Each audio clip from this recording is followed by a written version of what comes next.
bago tayo magsundo. Marami naman siya. Sorry. So anyways, so yun na nga. Naniniwala ba kayo na kaya nangyari sa'yo yung mga ganitong pangyayari is because, or kaya nawala sa'yo yung isang bagay or isang tao is because God has a better plan for you? Ako kasi oo. Siyempre masakit pag yung nawala yung mga bagay na nakasanayan mo. Mahirap mag-adjust, but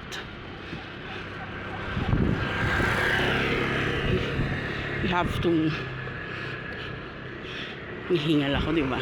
You have to move on. You have to look dun sa bright side. Mahirap sa umpisa kasi sabog ka eh, basag na basag ka, pero darating yung time na marirealize mo na kaya pala nawala siya. And then marirealize mo na dapat pala noon pa. Ako kasi ganon, dapat pala noon pa. Ang daming chances, ang daming abuso, pang-aabuso, pero I keep the faith na magbabago. Pinagpa-pray mo, yun lang. Hindi kasi pala sa lahat ng pagkakataon yung pinagpe-pray natin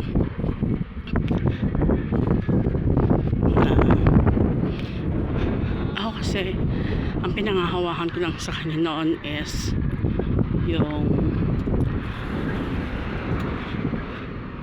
takot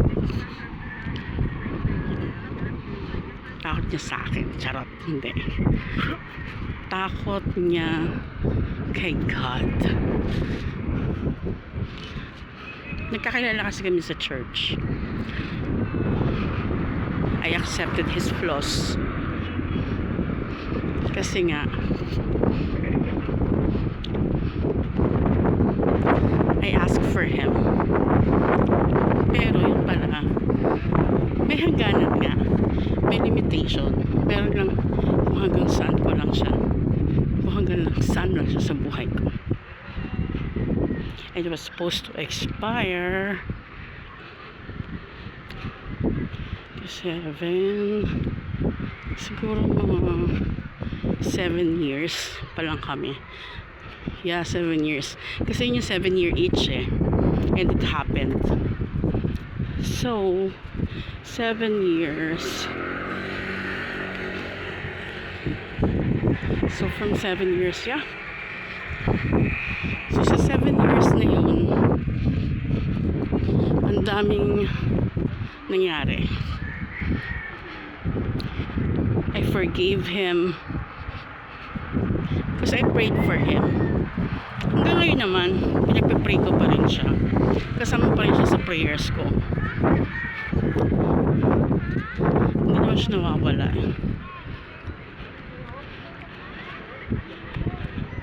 But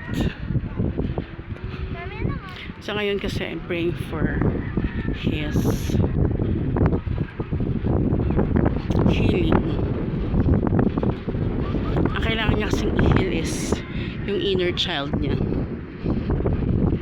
I mean, yeah, yung inner child niya. Para tama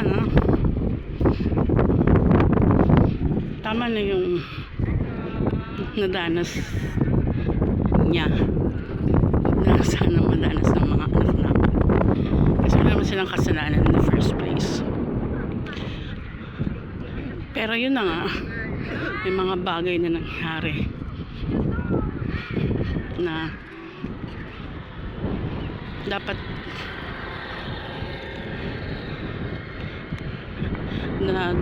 ako bilang nanay nila nagawa ko yung role ko Ito yung sinasabi ko, I failed as a mom. Kasi during that time, mas pinili kong magtrabaho.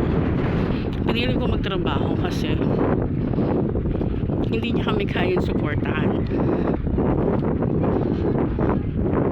Financially, hindi. Nakadepende pa rin kami sa dad, sa father ko eh. Sa father niya. Hindi kaya ng sweldo niya. Minsan wala pa siyang trabaho. So kailangan kong gumawa ng paraan. Kasi hindi pwede na hindi kakain kami at hindi kakain yung mga anak ko at hindi magdedede. So nagkaroon ako nag-double job ako nun. Tapos siya sa bahay lang, ganyan. Siya magpapantay sa mga bata kasi nga wala siyang work. So, yun. That's where it all started.